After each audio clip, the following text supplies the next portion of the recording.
மனமாற்ற புதிர் உடல் மாற்றங்களின் மர்மத்தை வெளிப்படுத்துகிறது. சீசன் -2 அத்தியாயம் -2 தொலைந்து போன டோம்ஸ் நகரத்திற்குள் என்ன ரகசியங்கள் உள்ளன? தொலைந்து போன டோம்ஸ் நகரத்திற்கு வருகை பிரதிபலிப்புகளின் உலகில் டாப்பல்கெஞ்சர் புதிரை கைப்பற்றிய பிறகு குழு புதிதாக வெளிப்படுத்தப்பட்ட பாதையை பின்பற்றியது. கல்வெட்டால் வழிநடத்தப்பட்டு அவர்கள் ஒளிரும் விளக்குகளின் முறுக்கு நடைபாதை வழியாக பயணித்தனர். முடிவில்லாத பாலைவனத்திற்குள் மறைந்திருக்கும் ஒரு பரந்த பழங்கால நகரமாக அவர்கள் வெளிப்படும் வரை ஒவ்வொரு அடியும் நேரத்தையே நீட்டிப்பது போல் தோன்றியது. தூரத்தில் உயர்ந்த நூலகங்களும் கோயில்களும் தோன்றின, அவற்றின் கல் சுவர்கள் மர்மமான கிளிஃப்களால் மூடப்பட்டிருந்தன. தூசியும் காலமும் பெரும்பாலான கட்டமைப்புகளை கைப்பற்றியிருந்தன, ஆனாலும் அறிவு மற்றும் சக்தியின் உணர்வு இன்னும் உள்ளிருந்து வெளிப்பட்டது. இது தொலைந்து போன டோம்ஸ் நகரம். ஒவ்வொரு புத்தகமும், மறக்கப்பட்ட ஒவ்வொரு சுருளும், எழுதப்படாத தீர்க்கதரிசனங்களும் கூட நித்திய அமைதியில் தங்கியிருந்த இடம். டாக்டர் அர்ஜுன் மெஹ்ராவின் கண்கள் ஆச்சரியத்தில் விரிந்தன. இந்த இடம் வரலாற்றுக்கு அப்பாற்பட்டது. இது அறிவின் இதயமே. நூலகரான எலாரா பழங்கால கல் சுவர்களில் ஒன்றின் மீது தனது கையை வைத்து, இந்த நகரத்தின் புராணக்கதைகளை நான் படித்திருக்கிறேன். காலம் கூட மறந்துவிட்ட புத்தகங்களை அது வைத்திருப்பதாக அவர்கள் கூறுகிறார்கள் என்று கிசுகிசுத்தார். எப்போதும் விழிப்புடன் இருந்த ஏலியானா பிரமிப்பின் தருணத்தை உடைத்தார். ஆனால் நாங்கள் தனியாக இல்லை. உயர்ந்த நூலகங்களின் நிழல்களிலிருந்து முகமூடி அணிந்த உருவங்கள் அமைதியாக நகர்ந்தன, அவர்களின் கண்கள் மங்கலான வெளிச்சத்தில் மங்கலாக ஒளிர்ந்தன. தீக்காட்டியன் தோன்றுகிறது. குழு நகரத்தின் மிகப்பெரிய கட்டமைப்பான மத்திய நூலகத்தை நெருங்கியதும் ஒரு பெரிய கல் கதவு அவர்களுக்கு முன்னால் நின்றது. அதன் மேற்பரப்பில் செதுக்கப்பட்ட ஒரு கல்வெட்டு இருந்தது.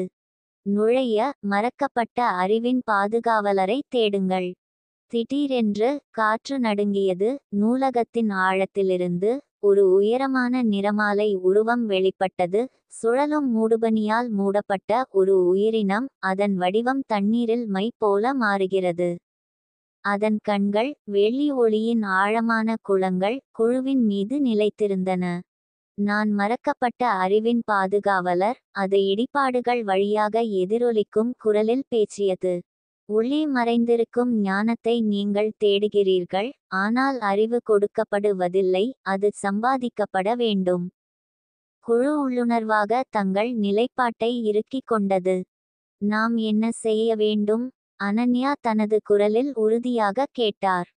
காட்டியனின் வடிவம் மினுமினுத்தது. அவர்களுக்கு முன் காற்றில் தங்க நிற ஓட்டங்கள் தோன்றின. அறிவின் புதிருக்கு பதிலளிப்பவர்கள் மட்டுமே தேர்ச்சி பெறலாம்.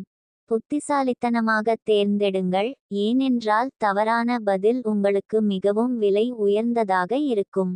அறிவின் புதிர். ஒளிரும் ஓட்டங்கள் மாறி ஒரே ஒரு கேள்வியை உருவாக்கின. நான் எல்லா ஞானத்திற்கும் ஆரம்பம், ஆனாலும் நான் மிகப்பெரிய சுமை. நான் கதவுகளை திறக்கிறேன், ஆனாலும் பலர் என்னை தேட பயப்படுகிறார்கள். நான் என்ன? ஒரு பதட்டமான அமைதி காற்றை நிரப்பியது. குழு பார்வைகளை பரிமாறிக்கொண்டது, ஒவ்வொருவரும் சிந்தனையில் ஆழ்ந்தனர். எலாரா முதலில் பேசினார். அது உண்மையாக இருக்க முடியுமா? உண்மைதான் ஞானத்தின் அடித்தளம், ஆனாலும் அது வேதனையாகவும் இருக்கலாம். டாக்டர் அர்ஜுன் மெஹ்ரா தலையசைத்தார். ஆம், அறிவு தானே கதவுகளை திறக்கும். ஆனால் மக்கள் பெரும்பாலும் உண்மைக்கு பயப்படுகிறார்கள். காட்டியனின் கண்கள் கலங்கின. நீ உன் பதிலை தேர்ந்தெடுத்து விட்டாயா? அனன்யா ஆழ்ந்த மூச்சை எடுத்தாள். ஆம். பதில் உண்மை. ஒரு கணம் அமைதி நிலவியது. பின்னர் காட்டியனின் வடிவம் ஒளியால் துடித்தது. நீ சரியாக பதிலளித்தாய். கல் கதவு மெதுவாக திறந்தபோது முனகியது. நூலகத்தின் ஆழத்தில் இறங்கும் ஒரு சுழல் படிக்கட்டு வெளிப்பட்டது. குழு முதல் தேர்வில் தேர்ச்சி பெற்றது, ஆனால் தொலைந்து போன டோம்ஸ் நகரத்தின் உண்மையான சவால்கள் இப்போதுதான் தொடங்கின. ஒரு ரகசியம் வெளிப்பட்டது. அவர்கள் பழங்கால நூலகத்திற்குள் நுழைந்ததும் ஒரு விசித்திரமான ஆற்றல் காற்றை நிரப்பியது. எல்லா திசைகளிலும் முடிவில்லாமல் நீண்டு கிடக்கும் புத்தகங்களால் வரிசையாக இருக்கும் அலமாரிகள். கார்டியனின் குரல் கடைசியாக ஒருமுறை எதிரொலித்தது. இந்த அரங்குகளுக்குள் ஆழமாக இங்கு சேராத ஒரு புத்தகம் உள்ளது. அதை கண்டுபிடி. நீங்கள் ஒன்றிணைவின் புதிர்களுக்கான அடுத்த துப்பை கண்டுபிடிப்பீர்கள். தெரியாதவற்றிற்குள் நுழைவதற்கு முன்பு குழு உறுதியான பார்வைகளை பரிமாறிக்கொண்டது. அவர்களுக்கு தெரியாது, வேறொருவர் ஏற்கனவே உள்ளே இருந்தார். அதே புத்தகத்தை தேடிக்கொண்டிருந்தார். தொலைந்த அறிவு நூலகம். தொலைந்த டோம்ஸ் நகரத்தின் பிரம்மாண்டமான கல் கதவுகள் அவர்களுக்கு பின்னால் மூடப்பட்டபோது, அந்த குழு உயர்ந்த புத்தக அலமாரிகளால் நிரம்பிய ஒரு பிரம்மாண்டமான மண்டபத்தில் தங்களை கண்டது. காற்று பழைய காகிதத்தோல் மற்றும் மையின் வாசனையால் அடர்த்தியாக இருந்தது. மிதக்கும் விளக்குகளின் மங்கலான ஒளி சுவர்களில் பயங்கரமான நிழல்களை போட்டது. நூலகரான எலாரா எண்ணற்ற பண்டைய புத்தகங்களின் முதுகெலும்புகளில் தனது விரல்களை ஓடவிட்டார். இந்த நூல்களில் சில நம் உலகில் கூட இல்லை. இந்த நூலகம் காலத்திற்கு அப்பாற்பட்ட அறிவை கொண்டுள்ளது. ஏலியானா முன்னேறினார். நாம் கவனம் செலுத்த வேண்டும். இங்கு சேராத ஒரு புத்தகம் இருப்பதாக தி கார்டியன் கூறியது. அதுதான் அடுத்த புதிருக்கு நமது திறவுகோல். ஆனால் அவர்கள் புத்தக அலமாரிகளின் சிக்கலான தாழ்வாரங்களுக்குள் ஆழமாகச் செல்லும்போது காற்று குளிர்ந்தது. அவர்கள் மீது ஒரு விசித்திரமான உணர்வு குடியேறியது. அவர்கள் கவனிக்கப்படுவது போல. தடை செய்யப்பட்ட புத்தகம். எப்போதும் விழிப்புடன் இருந்த கவி அசாதாரணமான ஒன்றைக் கண்டார். மென்மையான தங்க ஒளியில் குளித்த ஒரு தனிமையான பீடத்தில் வெளி வேலைப்பாடுகளுடன் கருப்பு தோலால் கட்டப்பட்ட ஒரு புத்தகம் கிடந்தது. நூலகத்தில் உள்ள வேறு எதையும் போலல்லாமல். அதன் தலைப்பு தெரியாத எழுத்துக்களில் எழுதப்பட்டது. ஆனால் அனன்யா அதை அணுகியவுடன் வார்த்தைகள் அவளால் புரிந்துகொள்ளக்கூடிய மொழியில் மாறின. குழுச்சேர்த்தலின் நாளாகமம். டாக்டர் அர்ஜுன் மெஹ்ராவின் கண்கள் விரிந்தன. என்ன நடக்கிறது என்பதை புரிந்துகொள்வதற்கான திறவுகோலாக இது இருக்கலாம். அனன்யா கவனமாக புத்தகத்தை எட்டினார். ஆனால் அவள் அதை தொட்டவுடன் முழு நூலகமும் நடுங்கியது. புத்தகங்கள் அலமாரிகளில் இருந்து பறந்தன. ஒரு ஆழமான, உள்ளுணர்வு மிக்க கிசுகிசு காற்றை நிரப்பியது. உண்மையை தேடுபவர்கள் நீங்கள் மட்டும் அல்ல. அவர்களைச் சுற்றியுள்ள நிழல்கள் நகர்ந்தன. இங்கே ஏதோ இருந்தது. பின்தொடரும் நிழல். மண்டபத்தின் தொலைதூர முனையிலிருந்து ஒரு போர்வை அணிந்த உருவம் வெளிப்பட்டது. அதன் வடிவம் திரவ இருள் போல மாறியது. அதன் ஒளிரும் சிவப்பு கண்கள் அணியை பார்த்து, அது ஒரு குளிர்ச்சியான குரலில் கிசுகிசுத்தது. அந்த புத்தகம் உனக்குச் சொந்தமானது அல்ல. ரவி உள்ளுணர்வாக ஒரு ஆயுதத்தை நோக்கி கை நீட்டினான். ஆனால் ஏலியானா அவனை தடுத்தான். இது வெறும் ஒரு நபர் அல்ல. அது ஒரு குவிப்பு ஆவி. அவர்கள் தடை செய்யப்பட்ட அறிவின் பாதுகாவலர்கள். மற்றவர்கள் தங்கள் காலத்திற்கு அப்பாற்பட்ட ரகசியங்களை திறப்பதை தடுக்க வேண்டும். ரைட் ஒரு கையை உயர்த்தினார். நிழல்களின் முனைகள் அணியை நோக்கிச் சென்றதால் முழு அறையும் இருண்டு போனது. ஓடு. அனன்யா புத்தகத்தை மார்பில் பிடித்து கொண்டு கத்தினாள். அவர்கள் நூலகத்தின் வளைந்த தாழ்வாரங்கள் வழியாக வேகமாகச் சென்றனர். விழும் புத்தக அலமாரிகளையும் சுழலும் இருளையும் தவிர்த்து வந்தனர். ரைட் இயற்கைக்கு மாறான வேகத்தில் நகர்ந்து கடந்து செல்லும் ஒவ்வொரு நொடியிலும் தூரத்தை குறைத்தது. அவர்கள் வெளியேறும் இடத்தை அடைந்ததும் கதவில் ஒரு கல்வெட்டைக் கண்டார். அறிவுக்கு ஒரு விலை உண்டு. கடந்து செல்ல உன்னில் ஒரு பகுதியை விட்டுவிடு. தயங்க நேரமில்லை. கவி கத்தினார். அதன் அர்த்தம் என்ன? எலாராவின் மனம் துள்ளி குதித்தது. ஒரு நினைவு. தப்பிக்க நாம் ஒரு நினைவை தியாகம் செய்ய வேண்டும். யோசிக்காமல் அனன்யா தனது கையை கல்வெட்டில் அழுத்தினார். கதவு திறந்ததும் ஒரு மெல்லிய ஒளி அவளைச் சூழ்ந்தது. ஆனால் அந்த நொடியில் அவள் மனதில் இருந்து ஏதோ நழுவுவதை உணர்ந்தாள். ஒரு பெயர். ஒரு முகம். அவள் ஒரு காலத்தில் அறிந்த ஒருவர். என்றென்றும் தொலைந்து போனார்.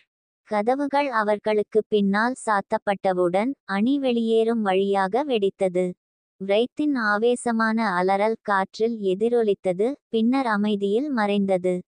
அறிவின் விலை அதிகமாக சுவாசித்த அணி தொலைந்த டோம்ஸ் நகரத்திற்கு வெளியே தங்களைக் கண்டது. அவர்களுக்கு மேலே இரவு வானம் விசித்திரமான விளக்குகளால் மின்னியது.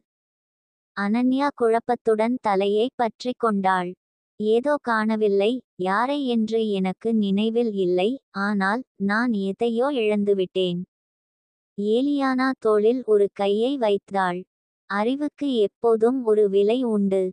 நாம் எவ்வளவு அதிகமாக கண்டுபிடிக்கிறோமோ அவ்வளவு அதிகமாக நாம் தியாகம் செய்யத் தயாராக இருக்க வேண்டும். எலாரா கவனமாக தி குரோனிக்கிள்ஸ் ஆஃப் கன்வர்ஜென்ஸை திறந்தாள். உள்ளே பக்கங்களுக்கு பக்கமாக பண்டைய ஒழுங்கின் இரகசியங்கள், உலகங்களுக்கு இடையிலான சமநிலை மற்றும் தொலைந்து போனவர்களின் திரும்புதல் பற்றிய தீர்க்கதரிசனம் ஆகியவற்றை விரிவாக கூறியது. ஆனால் புத்தகத்தின் இறுதியில் ஒரு பகுதி தனித்து நின்றது. இந்த புத்தகத்தை வைத்திருப்பவர் விரைவில் காலத்தின் சோதனையை எதிர்கொள்வார். நிகழ்காலத்திற்கு அப்பால் பார்ப்பதன் மூலம் மட்டுமே அவர்களால் அடுத்த பாதையை திறக்க முடியும். ரவி முகம் சுளித்தார். காலத்தின் சோதனை, அதன் அர்த்தம் என்ன? காற்றில் ஒரு குளிர் காற்று வீசியது. டாக்டர் அர்ஜுன் மெஹ்ரா பெருமூச்சு விட்டார். நாம் கண்டுபிடிக்கப் போகிறோம் என்று நினைக்கிறேன். நிகழ்காலத்திற்கு அப்பால் ஒரு பார்வை. குழு தி குரோனிக்கிள்ஸ் ஆஃப் கன்வர்ஜென்ஸை சுற்றி கூடியிருந்தபோது பக்கங்கள் ஒரு பயங்கரமான ஒளியுடன் மின்னின. காலத்தின் சோதனை பற்றிய பத்தியில் எலாரா தனது விரல்களை கண்டுபிடித்த தருணத்தில் ஒரு திடீர் சக்தி அவர்கள் அனைவரையும் இருளில் இழுத்தது. அவர்களுக்கு கீழே உள்ள தரை மறைந்துவிட்டது. மேலே உள்ள நட்சத்திரங்கள் வளைந்து சுழன்றன. பின்னர் அமைதி. அவர்கள் கண்களை திறந்தபோது தொலைந்த டோம்ஸ் நகரத்திற்கு வெளியே உள்ள பாலைவனத்தில் அவர்கள் இல்லை. அவர்கள் ஒரு பரபரப்பான எதிர்கால பெருநகரத்தின் நடுவில் நின்று கொண்டிருந்தனர், அவர்கள் இதுவரை கண்டிராத எதையும் போலல்லாமல். வானத்தை நோக்கி நீண்டு நிற்கும் உயரமான கட்டிடங்கள், காற்றில் ஒளிரும் சின்னங்கள் மிதந்தன, மற்றும் வாகனங்கள் தெருக்களுக்கு மேலே சிரமமின்றி பறந்தன. அருகில் இருந்த வாழ்க்கைக்கு ஒரு ஹாலோகிராபிக் திரை கண் சிமிட்டியது. அதில் இந்த வார்த்தைகள் காட்டப்பட்டன. ஆண்டு 2147, ஒன்றிணைந்த பகுதிகளின் சகாப்தம். டாக்டர் அர்ஜுன் மெஹ்ரா தனது கண்ணாடியை சரிசெய்தார். அவரது குரல் பிரமிப்புடன் அமைதியாக இருந்தது. இது வெறும் பார்வை அல்ல. நாங்கள் எதிர்காலத்திற்கு கொண்டு செல்லப்பட்டுள்ளோம். இருப்பினும் ஏலியானா இருண்டவராக தோன்றினார். இல்லை, இது காலத்தின் சோதனையின் ஒரு பகுதி. உடைந்த எதிர்காலம். அவர்கள் எதிர்கால நகரத்தின் வழியாக நடந்து செல்லும்போது குழு ஏதோ ஒரு குறைபாட்டை கவனித்தது. தொழில்நுட்பம் இருந்தபோதிலும் தெருக்கள் மிகவும் அமைதியாக இருந்தன. கட்டிடங்கள் போர் சேதத்தின் அறிகுறிகளை காட்டின, மேலும் அவர்களின் பார்வையின் மூலைகளில் நிழல்கள் இயற்கைக்கு மாறான முறையில் மினுமினுத்தன. திடீரென்று காலியான தெருக்களில் ஒரு பூரிப்பு குரல் எதிரொலித்தது. நீங்கள் உண்மையை தேடுகிறீர்கள், ஆனால் அதன் விளைவுகளை நீங்கள் ஏற்றுக்கொள்கிறீர்களா? ஒரு உருவம் தோன்றியது. ஒரு மேம்பட்ட போர் உடையில் ஒரு பெண், அவளுடைய கண்கள் மூல சக்தியால் பிரகாசிக்கின்றன. அவள் கையை உயர்த்தினாள், அவளைச் சுற்றி ஹாலோகிராபிக் படங்கள் தோன்றின, வெவ்வேறு நிகழ்வுகளின் துண்டு துண்டான காட்சிகளை காட்டின. பல பரிமாணங்களுக்கு இடையிலான ஒரு பெரிய போர் முழு யதார்த்தங்களையும் சரித்தது. இரண்டு மர்மமான உருவங்கள், ஒன்று எவன்ஸை போலவும் மற்றொன்று சிவாஜியைப் போலவும் குழப்பத்தின் மையத்தில் நிற்கின்றன. மகத்தான சக்தியுடன் ஒளிரும் ஒரு தங்கச் சிலை. காலம் அவிழ்க்கும்போது விரிசல் விழுந்தது. அந்த பெண்ணின் குரல் மென்மையாகியது. நீங்கள் இப்போது செய்யும் தேர்வுகள் இந்த எதிர்காலத்தை வடிவமைக்கும் என்பதால் நீங்கள் இங்கு கொண்டு வரப்பட்டீர்கள். உலகங்களின் ஒருங்கிணைப்பு ஒரு நிகழ்வு மட்டுமல்ல, அது ஒரு முடிவு. அனன்யா முன்னேறினார். நீங்கள் யார்? அந்த பெண் தயங்கினாள். பின்னர் அவள் கிசுகிசுத்தாள். நான் நினைவில் வைத்திருக்கும் ஒருவர். ஏலியானாவின் கண்கள் சுருங்கின. இது ஒரு சோதனை, இல்லையா? அந்த பெண் தலையசைத்தாள். இது காலத்தின் சோதனை. வரவிருக்கும் விஷயங்களின் எடையை தாங்க நீங்கள் தயாராக இருக்கிறீர்கள் என்பதை நீங்கள் நிரூபிக்க வேண்டும். விசாரணையின் 3 பாதைகள். திடீரென்று 3 பெரிய கதவுகளுக்கு முன் நின்று கொண்டிருந்தனர், ஒவ்வொன்றும் ஒரு கல்வெட்டுடன் குறிக்கப்பட்டன. கடந்த காலத்தின் கதவு, எதிர்காலத்தை புரிந்துகொள்ள, ஒருவர் முதலில் மறக்கப்பட்டதை எதிர்கொள்ள வேண்டும். நிகழ்காலத்தின் கதவு, புத்திசாலித்தனமாக செயல்பட, ஒருவர் உலகத்தை அது உண்மையில் இருப்பது போல் பார்க்க வேண்டும். எதிர்காலத்தின் கதவு, வரவிருப்பதை மாற்ற, ஒருவர் தியாகம் செய்ய தயாராக இருக்க வேண்டும். எலாரா முகம் சுளித்தார். நான் நினைக்கிறேன், நாம் ஒவ்வொருவரும் ஒரு கதவை தேர்ந்தெடுக்க வேண்டும். குழு சங்கடமான பார்வைகளை பரிமாறிக்கொண்டது, பின்னர் முன்னேறியது. அனன்யா மற்றும் கவி கடந்த காலத்தின் கதவை தேர்ந்தெடுத்து, தெரியாதவற்றில் மறைந்து போனது. எலாரா மற்றும் டாக்டர் மெஹ்ரா நிகழ்காலத்தின் கதவை தேர்ந்தெடுத்து, அதன் ஆழத்திற்குள் நடந்தனர். ஏலியானா மற்றும் ரவி எதிர்காலத்தின் வாசலில் அடியெடுத்து வைப்பதற்கு முன் தயங்கினர். கதவுகள் அவர்களுக்கு பின்னால் மூடப்பட்டதால், அவர்களைச் சுற்றியுள்ள உலகம் மீண்டும் ஒருமுறை மாறியது. அவர்கள் ஒவ்வொருவரும் தங்கள் சொந்த சோதனையை எதிர்கொள்ளவிருந்தனர், எல்லாவற்றையும் மாற்றக்கூடிய ஒன்று. மனமாற்ற புதிர் உடல் மாற்றங்களின் மர்மத்தை வெளிப்படுத்துகிறது. சீசன் -2 அத்தியாயம் -3 தொடரும்.